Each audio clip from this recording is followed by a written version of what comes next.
Sudhagad education सोसायटीचे पूर्व प्राथमिक, प्राथमिक, माध्यमिक व उच्च माध्यमिक विद्यालय कळंबोली मराठी, हिंदी, इंग्रजी, उर्दू माध्यम यांच्या सौजन्याने शैक्षणिक व्हिडिओमध्ये आपलं सर्वांचं स्वागत आहे।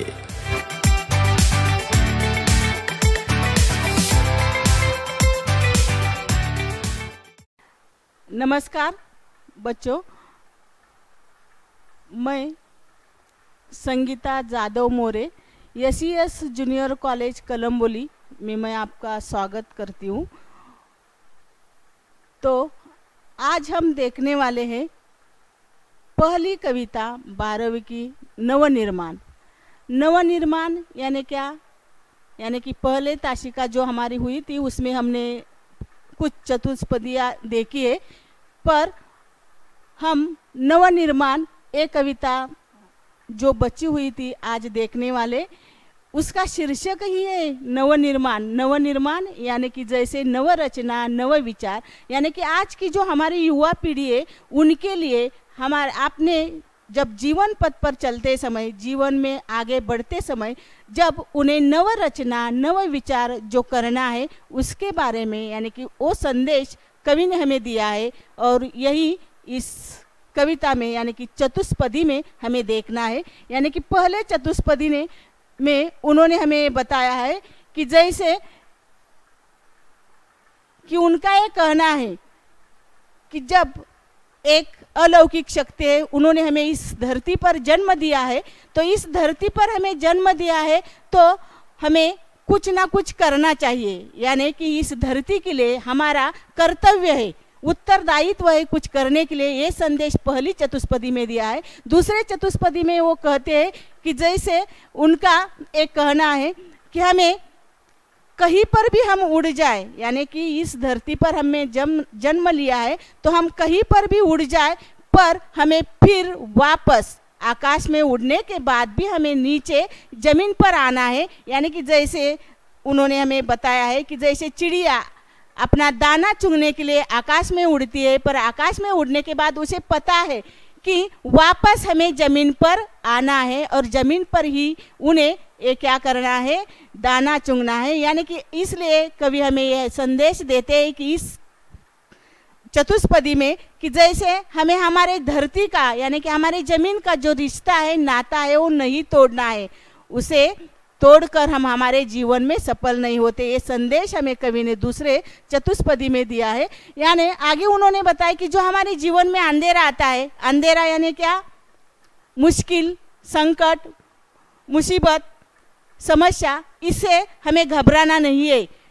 इससे जब हम घबरा कर बैठ गए तो हम हमारे जीवन में कुछ भी नहीं कर सकते, यानी आगे ही नहीं बढ़ सकते। इसलिए कवि हमें कहता है कि हमने इस अंधेरे से डट कर सामना करना चाहिए। यानी कि इस मुसीबत का, इस समस्या का, संकट का, कठिनाइयों का डट कर सामना करना चाहिए और आगे बढ़ना चाहिए। यानी कि हमें पता है ये जब रास्ते पर चलते समय बहुत से लोग हमें हमारे रास्ते पर कठिनाई या समस्या डाल देंगे, पर हमें ये संकटों को, समस्या को पार करके आगे बढ़ना है। और आगे बढ़ने के बाद जो हमारा लक्ष्य, उद्देश्य है, उस मंजिल तक, उस लक्ष्य तक, उस उद्देश्य तक हमें पहुंचना है, ऐसा कवि कहता है। आगे उन्होंने हमें बताया कि जो हमारे पास बल है, बल यानी शक्ति, उस शक्ति का हमने अच्छी तरह से उपयोग करना चाहिए। यानी कि जैसे कि हम कहते हैं कि रावण ने, उनके पास बहुत शक्ति थी, उनका उपयोग किया, पर वो अच्छे के लिए नहीं, बुरे के लिए किया था। इसलिए जैसे हमारे देश में हम देखते हैं कि डॉक्टर अंबेडकर, सावित्रीबाई फुले, उन्होंने अपने पास जो ज्ञान था, उनके पास जो बल था, शक्ति थी, उसके लिए उसका उपयोग उन्होंने अपने इस समाज के लिए किया। वैसे ही हमने आज की जो हमारी नई पीढ़ी है, युवा पीढ़ी है, उन्होंने क्या करना चाहिए? अपने पास जो बल है वो बल उन्होंने अन्याय, अत्याचार जिन पर जो पीड़ित लोग हैं उन पर हो रहा है, उन्हें क्या करना चाहिए? उन्हें न्याय दिलाने के लिए उनके बल का, शक्ति का उपयोग करना चाहिए। यहाँ तक हमने पहली चतुष्पदी देख ली थी और हम आगे देखते हैं। यानी कि यहाँ पर आगे की जो चतुष्पदी है वो बहुत ही सुंदर है। उन्होंने हमें यहाँ पर बहुत से हमारे जीवन में अर्थपूर्ण जीवन जीने के लिए जो चतुष्पदियाँ है, जो संदेश है, ये इस चतुष्पदी में उन्होंने दिया है। यानी कि उन्होंने बताया जिसको मंजिल का पता रहता है, जिसको मंजिल का पता रहता है, पथ के संकट को वही सहता है, पथ के संकट को वही सहता है। एक दिन सिद्धि के शिखर पर, एक दिन सिद्धि के शिखर पर बैठ अपना इतिहास वही कहता है।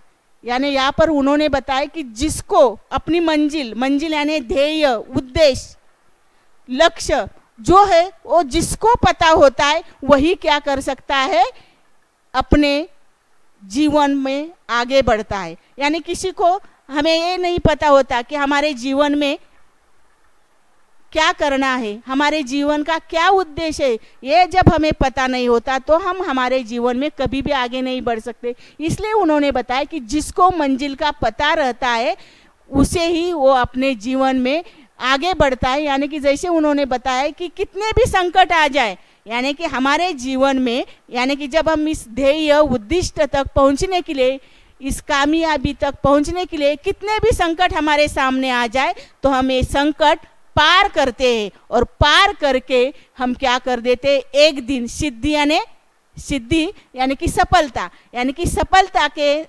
रास्ते पर पहुंच जाते, यानी हमारा जो उद्दिष्ट है वहाँ तक हम पहुंच जाते, यानी कि जो हमारी कामयाबी का शिखर है वहाँ तक हम पहुंच जाते और फिर हम हमारा इतिहास क्या कर देते, रचाते, यानी हम अपना इतिहास दूसरों को बता देते। यानी कि यहाँ पर मैं आपको एक उदाहरण भी दे सकती हूँ। यानी कि जैसे हम देखते हैं कि हमारे यहाँ पर जो अमिताभ बच्चन, यानी कि बच्चों आपको तो पता है, यानी कि अमिताभ बच्चन का नाम लेते ही आपको अच्छा लगता है। यानी कि आजकल हम देखते हैं कि हमारी युवा पीढ़ी को फिल्म देखना अच्छा लगता है। तो जैसे अमिताभ बच्चन का फिल्म देखने को जी का आपको फिल्म देखने के लिए अच्छा लगता है, पर उनके जो कामयाबी यानी सफलता का जो कारण है, यानी कि जो उन्होंने अपने जीवन में कार्य किया है उसके बारे में भी हमें सोचना चाहिए। यानी कि उन्होंने समझ लिया था कि मेरी मंजिल यानी कि मेरा उद्दिष्ट क्या है, तो मेरा उद्दिष्ट ये है कि मैं फिल्म में यानी कि काम करूंगा, यानी दूरदर्शन पर काम करने वाला हूँ। तब वो क्या करते हैं कि जैसे टीवी पर वो काम करने के लिए चले जाते, टीवी पर काम यानी कि रेडियो पर काम करने के लिए चले जाते, रेडियो पर काम करने के लिए जाते हैं। वहाँ पर उनके मोटे आवाज़ के कारण, उनका आवाज़ बड़ा है, उस आवाज़ के कारण उन्हें क्या किया जाता है, निकाला जाता है। पर उन्होंने हार नहीं मानी अपने जीवन में, वो क्या करते, फिल्म इंडस्ट्री में चले जाते। फिल्म इंडस्ट्री में जाने के बाद भी उनकी जो 13 फिल्म है वो पिट गई, यानी गिर गई पहली।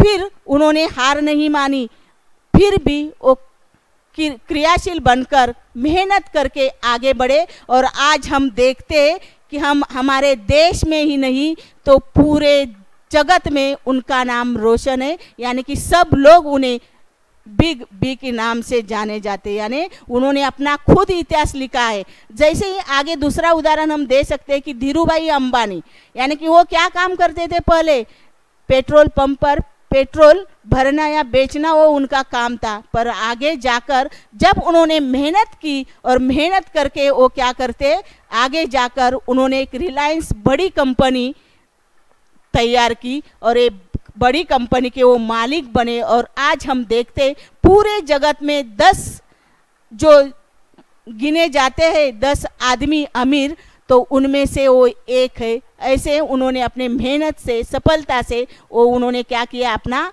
इतिहास रचाया है। आगे हम एक कह सकते हैं, यानी कि रतन टाटा जी, उन्होंने भी अपना खुद का इतिहास रचा है। यानी कि पहली बार उन्हें सफलता, यानी कि पहली बार जब वो काम करने लगे तब उन्हें सफलता नहीं मिली, पर जब मेहनत करने लगे सफलता नहीं मिली, इसलिए उन्होंने हार नहीं मानी। वो सफलता के लिए कड़ी मेहनत करके आगे बढ़े और उन्होंने काम किया। और एक उदाहरण है कि जैसे महात्मा गांधी, तो एक औरत महात्मा गांधी के पास चली जाती है अपने छोटे बच्चों को लेकर, और वो कहने लगते हैं कि देखो इन्हें आप समझाओ, मेरा तो ये बच्चा कुछ सुनता नहीं, समझता नहीं, तो आप इसे अच्छी तरह से समझा सकते हैं और इसे समझाओ कि वो गुड़ और मूंगफलियां ज़्यादा खाता है। तो महात्मा गांधी उस औरत को कहते हैं कि 8 दिन के बाद आ जाओ। तो उन्हें ऐसा लगता है कि चलो 8 दिन के बाद तो मेरे बच्चों को ये समझा देंगे, इसलिए 1 हफ्ते 8 बाद दिन वो औरत वापस उनके पास चली जाती है। वापस उनके पास जाने के बाद वो क्या करते हैं, उन्हें कहने लगते, बेटा मूंगफली और गुड़ खाओ पर थोड़ा कम खाओ। एक ही वाक्य कहते, तभी इस औरत को गुस्सा आ जाता है और वो कहते हैं गुस्से में कि एक वाक्य कहने के लिए मुझे 8 दिन लगा दिए, 8 दिन के बाद बुलाया, ऐसा क्यों? इसलिए वो उन्हें प्रश्न पूछती है कि ऐसा क्यों किया आपने? एक वाक्य कहने के लिए आपने मुझे 8 दिन के बाद बुलाया। तभी वो कहते कि मैं ही ज़्यादा गुड़ और मूंगफलियाँ खाता था, तो मैं उन्हें कैसे समझा सकता था। यानी कि यहाँ पर कवि का हमें ये संदेश है कि हम जब कोई इतिहास नहीं रचाते, यानी कि कुछ सफलता नहीं हमें मिलती, हम अपने जीवन में कभी आगे नहीं बढ़ते, कामयाबी हासिल नहीं करते, तो हम दूसरों को नहीं बता सकते। यानी कि वो हमारा अधिकार नहीं है दूसरों को बताने का। जब हमारा इतिहास हम खुद रचते हैं तो क्या होता है, खुद हम दूसरों को अपना इतिहास बता सकते। यानी ये चतुष्पदी आपको समझ में आई होगी ऐसा मुझे लगता है। तो हम अगली चतुष्पदी देखते। प्रीति की राह पर चले आओ, प्रीति की राह पर चले आओ, नीति की राह पर चले आओ, वह तुम्हारी नहीं सबकी है, वह तुम्हारी ही नहीं सबकी है, गीति की राह पर चले आओ।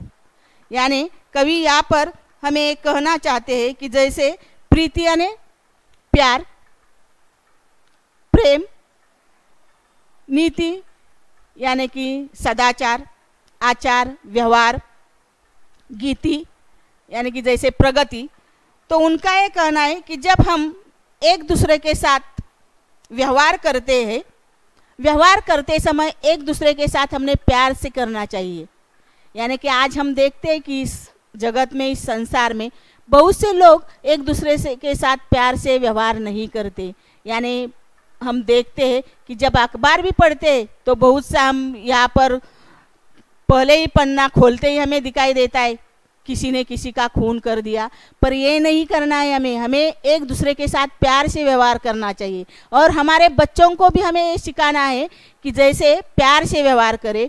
इसलिए कवि ने हमें युवा अवस्था के जो बच्चे, उनके लिए उन्होंने ये संदेश दिया है कि हमने सबके साथ प्यार की बातें करनी चाहिए और अच्छा व्यवहार करना चाहिए, सदाचार से व्यवहार करना चाहिए। यानी कि आचार व्यवहार हमारा अच्छा हो, तभी हम क्या कर सकते हैं कि वह मेरी ही नहीं तुम्हारी ही नहीं, यानी कि हमारे पूरे जगत यानी कि ये जो संसार है उस सब की क्या हो सकती है, ये सफलता हो सकती है जब हम सबके साथ एक दूसरे के साथ प्यार से व्यवहार करें। यानी कोई गलत काम कर सकता है, उसके लिए भी हमें उसे सुधारने के लिए कुछ बताना चाहिए और सुधार कर जब अपने सही रास्ते पर वो चलता है तो हम देखते हैं कि वो तुम्हारी हमारी नहीं, पूरे जगत यानी पूरे संसार में हमें सफलता मिल सकती है। और हम एक दूसरे के साथ क्या कर सकते हैं, जो प्रगति, नीति यानी कि गीति यानी कि जैसे प्रगति, हम हमारे प्रगति कर सकते हैं। यानी कि हमारी ही प्रगति नहीं कर सकते, पूरे देश की, पूरे संसार की हम प्रगति कर सकते। जब हम सबसे प्यार से व्यवहार कर सकते तो ये हो सकता है। ऐसा कवि का कहना है। यानी कि संदेश दिया है युवा पीढ़ी को कि जब हम प्यार से व्यवहार करते हैं, सबके साथ अच्छा व्यवहार करते हैं, तो हम आगे जाकर क्या कर सकते, हमारी प्रगति कर सकते, आत्मनिर्भर बन सकते। ऐसा उनका कहना है। यानी कि हमारे बच्चों को हमने जब देखा है कि बच्चों, आप देखते हैं कि हमारे घर पर परिवार के जो लोग होते हैं, हमारे माँ बाप, दादा दादी, नाना नानी, वो भी हमें संस्कार सिखाते हैं। यानी कि जब हम स्कूल में जाते हैं, अध्यापक भी हमें अच्छी बात करने के लिए सिखाते। तो हमने ध्यान में रखकर इस रास्ते पर चलने के बाद हम हमारे देश को प्रगति की ओर लेकर जा सकते। ये इस चतुष्पदी में कवि ने हमें बताया। यानी कि आपको ये चतुष्पदी समझ में आई होगी, तो हम अगली चतुष्पदी की ओर चलते। यानी उन्होंने हमें बताया अगले चतुष्पदी में, 7 निकलेंगे आज नर नारी, 7 निकलेंगे आज नर नारी, लेंगे कांटों का ताज नर नारी, लेंगे कांटों का ताज नर नारी, दोनों संगी है और सहचर है, दोनों संगी है और सहचर है, अब रचेंगे समाज नर नारी, अब रचेंगे समाज नर नारी। यानी कि जैसे कि हम देखते हैं यहाँ पर कवि ने हमें बताया समानता की ओर हमारा ध्यान आकृष्ट किया है कवि ने, यानी कि स्त्री पुरुष समानता। यानी कि आज हम देखते हैं कि हमारे समाज में पुरुष प्रधान संस्कृति है, पर हम कवि ने हमें बताया है कि जब हम समानता, स्त्री पुरुष समानता, नर नारी यानी कि स्त्री पुरुष जब दोनों एक साथ चलते हैं अपने रास्ते पर, तो क्या हो सकता है, जो हमारा कांटों का ताज, कांटों का ताज यानी, कांटों का ताज यानी मुसीबत, संकट, समस्या, कठिनाई, ये जो है वो क्या कर सकते हैं, दोनों मिलकर उसे पार कर सकते हैं। और आगे उन्होंने बताया कि ये दोनों संगी है, संगी यानी साथी, दोस्त, मित्र। आगे उन्होंने बताया सहचर यानी कि साथ साथ चलने वाले, यानी ये स्त्री पुरुष दोनों साथ साथ चलने वाले हैं। यानी कि जैसे यहाँ पर हम उदाहरण ले सकते हैं, यानी कि स्त्री पुरुष समानता, यानी कि हमारे समाज में स्त्री को समान रूप से नहीं दिखाया जाता, पर उन्होंने ये बताया है कि जैसे हम देखते हैं कल्पना चावला, इंदिरा गांधी, आगे उन्होंने ये भी बताया है कि जैसे किरण बेदी, यानी कि ये जो औरत है उन्होंने भी पुरुषों के कंधों से कंधा मिलाकर उन्होंने कार्य किया है। यानी कि आज हम देखते हैं कि सामान्य औरत यानी कि सामान्य स्त्री भी इस पुरुषों के बराबर, यानी कि स्त्री पुरुष ये समानता यहाँ पर उन्होंने बताया, यानी कि स्त्री पुरुष ये दोनों क्या है, एक दूसरे से पूरक है। यानी कि जैसे हम देख सकते हैं कि एक गाड़ी है, गाड़ी को 2 पहिए होते, 2 पहिए होने के बाद गाड़ी चलती है, पर जब हम देखते हैं कि एक पहिया उसका टूट गया, एक पहिया उसका टूट जाने के बाद क्या हो सकता है, एक पहिया टूटने के बाद ये गाड़ी नहीं चल सकती। इसलिए स्त्री पुरुष दोनों एक दूसरे से क्या है, पूरक है। यानी कि यहाँ पर मैं एक उदाहरण भी आपको देती हूँ, यानी कि जैसे प्रेमचंद है, हमें ये तो पता है कि बहुत बड़े साहित्यकार है, श्रेष्ठ साहित्यकारों में गिने जाते। उन्होंने एक साहित्य लिखा था गोदाम, गोदाम में उन्होंने एक पात्र है उनका, यानी कि जैसे एक धनिया है और एक होरा, धनिया उसकी पत्नी है, होरा पति है। यानी इसमें उन्होंने ये बताया है स्त्री पुरुष समानता के लिए, उन्होंने हमें समाज को बताया है कि जैसे ये दोनों एक दूसरे का क्या करते, सम्मान करते, एक दूसरे को वो कम नहीं लेते, दोनों एक दूसरे का सम्मान कर देते हैं। इसलिए कवि ने हमें नव रचना यानी कि समाज की नव रचना करने के लिए स्त्री पुरुष समानता के बारे में यहाँ पर बताया। यानी कि जैसे यहाँ पर मैं बताती हूँ कि एक बार रेल स्टेशन पर जब मैं खड़ी थी तभी मैंने देखा कि एक औरत, उनके पास बहुत बड़ी एक बैग थी, बहुत वजन उसका भारी था, पर क्या था कि उसे वो उठा नहीं पा रही थी, पर उसके पास ही एक हट्टा कट्टा आदमी खड़ा था, हट्टा कट्टा आदमी खड़ा है, तंदुरुस्त है, तो वो उन्हें कहने लगते, भाई साहब ये मेरी बैग है वो बहुत भारी है, तो आप उन्हें उठाकर गाड़ी में रख दो। तो उसी समय वो उसे कहता है कि आप तो बहुत चर्चा कर लेती है स्त्रियाँ, यानी कि स्त्री पुरुष समानता, तो आप अपना जो वजन है, भारी वजन है, वो उठा नहीं सकती।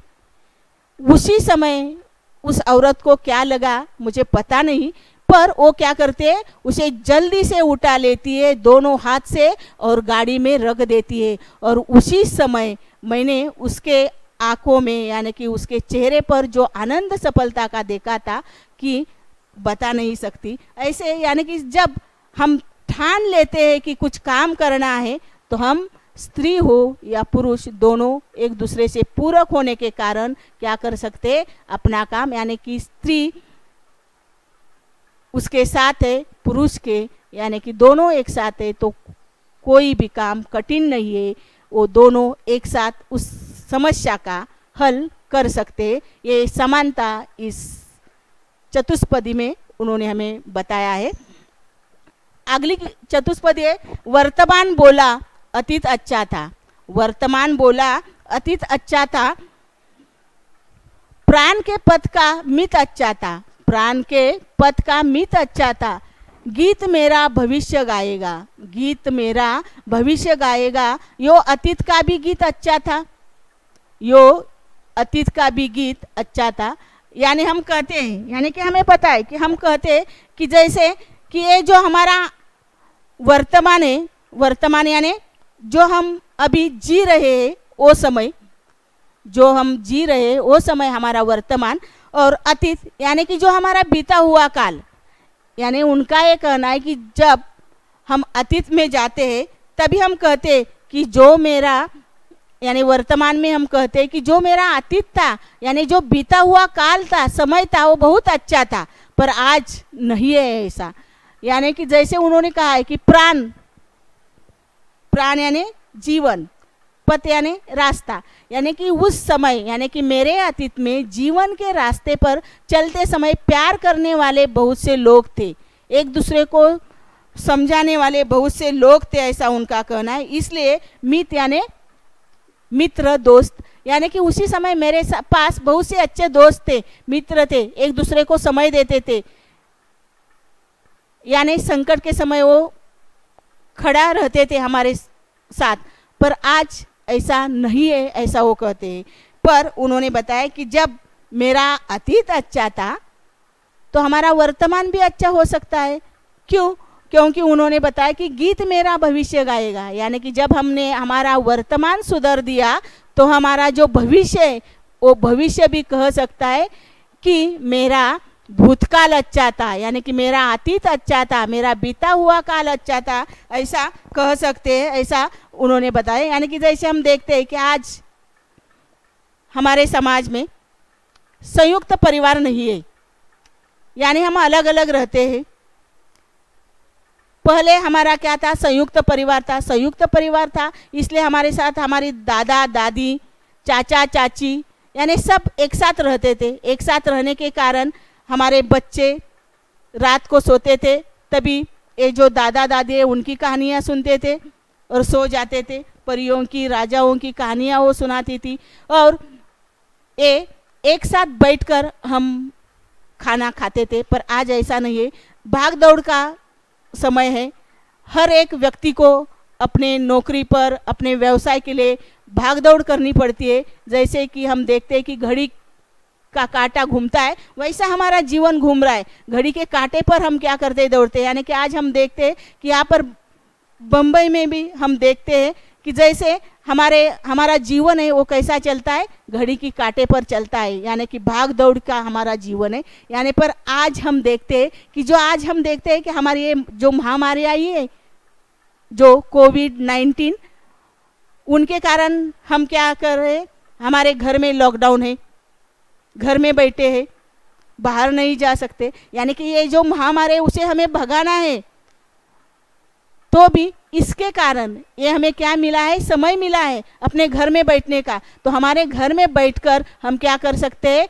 जो हमारे पास समय है वो समय हम एक दूसरे का जो प्यार है वो एक दूसरे को प्यार दे सकते। यानी कि जैसे कि पहले हमारे पास समय नहीं था इसलिए एक दूसरे को हम प्यार नहीं कर सकते। यानी कि जैसे कि हम देखते हैं कि हमारे पिताजी जैसे काम करने वाले तो सुबह उठकर वो अपने काम पर चले जाते थे, और रात को जब बच्चा सोता है, यानी कि बच्चा उठने से पहले वो काम पर चले जाते और बच्चा सोने के बाद घर पर आ जाते। ऐसे काम के कारण बच्चों को वो प्यार नहीं दे सकते थे, पर आज वो बच्चों को प्यार दे सकते हैं घर में बैठकर, और घर में बैठकर वो प्यार देते हैं। तो क्या होता है कि जो हमारे पास समय नहीं था बच्चों को प्यार देने का, प्यार व्यक्त करने का, आज हम वो क्या कर सकते हैं?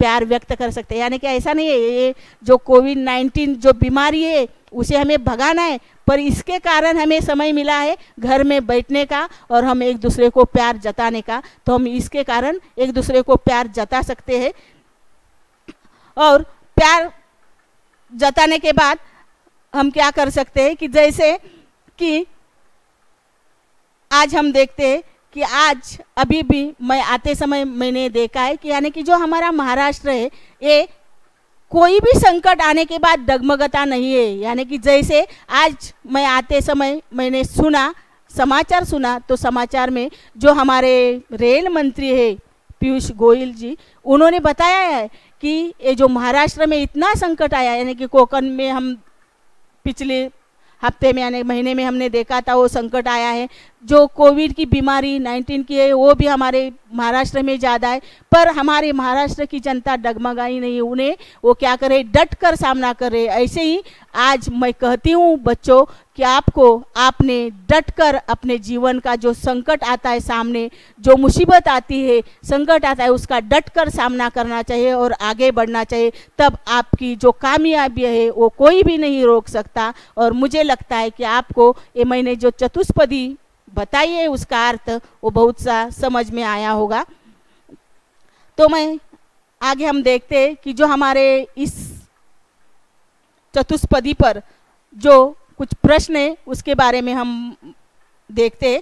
पहला प्रश्न है आकलन पर, यानी कि आकलन पर हम देख सकते हैं कि ये आकलन है, उसमें पहला है कृति पूर्ण कीजिए। कृति पूर्ण कीजिए यानी कि ये 2 मार्क्स के लिए आता है।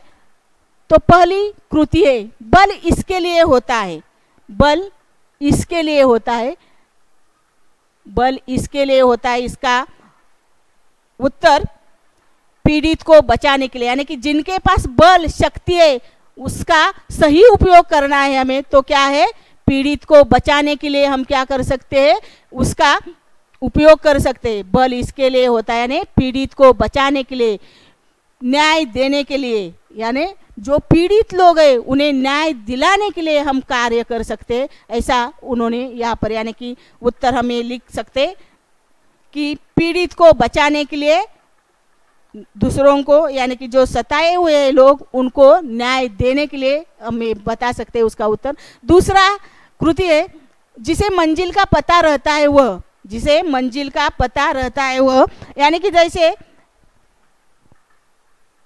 जो जिसे मंजिल का पता रहता है वो क्या है, अपने जीवन में कभी भी हार नहीं मानता, वो सफलता की ओर चला जाता है जब उसे मंजिल का पता होता है। यानी यहाँ पर क्या है, उसका उत्तर पथ के संकट को वो सहता है। पथ के संकट को यानी पथ में यानी रास्ते में चलते समय कोई भी समस्या आ जाए तो वो क्या करता है, उसे सहता है, उसे डट कर सामना करता है। आगे दूसरा उत्तर है कि जैसे अपना इतिहास कहता है, यानी वो क्या करता है, उसका खुद का इतिहास खुद लिख देता है। यानी कि जब वो डट कर सामना करता है तो खुद का इतिहास खुद लिखता है। दूसरा है शब्द संपदा, ये भी हमें 2 गुण के लिए आता है। यानी कि शब्द संपदा यानी निम्नलिखित मुद्दों के आधार पर चतुष्पदियों का रसा, निम्नलिखित शब्दों से दूसरा निम्नलिखित शब्दों से उपसर्ग युक्त शब्द तैयार कर उनका अर्थपूर्ण वाक्य में प्रयोग कीजिए। पहला है नीति, नीति यानी कि नैतिकता, नीति यानी कि नैतिकता। तो इसका वाक्य में उपयोग हम कर सकते हैं कि अहिंसा उसके नैतिक मूल्यों का महत्वपूर्ण अंग है। अहिंसा उसके नैतिक मूल्यों का महत्वपूर्ण अंग है। उसका वाक्य में उपयोग नैतिक यानी नीति यानी नैतिकता। दूसरा है बल, बल यानी शक्ति, ऊर्जा यानी बलवान। तो इसका वाक्य में हम उपयोग कर सकते हैं कि बलवान मनुष्य का कोई भी बाल बांका नहीं कर सकता।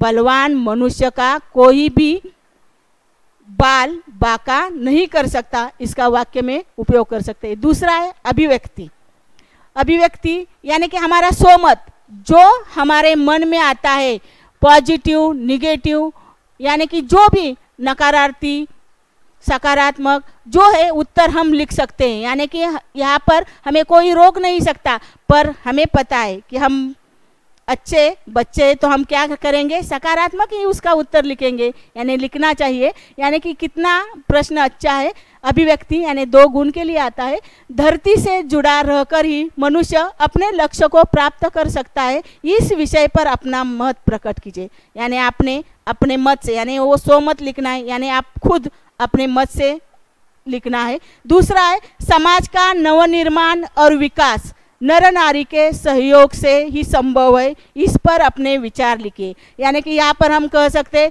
समाज का नवनिर्माण और विकास नर नारी के सहयोग से ही संभव है। यानी कि मैंने आपको बताया है कि जो हमारे समाज का नवनिर्माण यानी कि नव विचार परिवर्तन करना है समाज का, तो हमने क्या करना चाहिए नर नारी यानी कि स्त्री पुरुष के लिए, तो ये आपको लिखना है। यानी कि स्वमत यानी कि आपका मत जो है, यानी कि निगेटिव पॉजिटिव, ये आप खुद लिख सकते।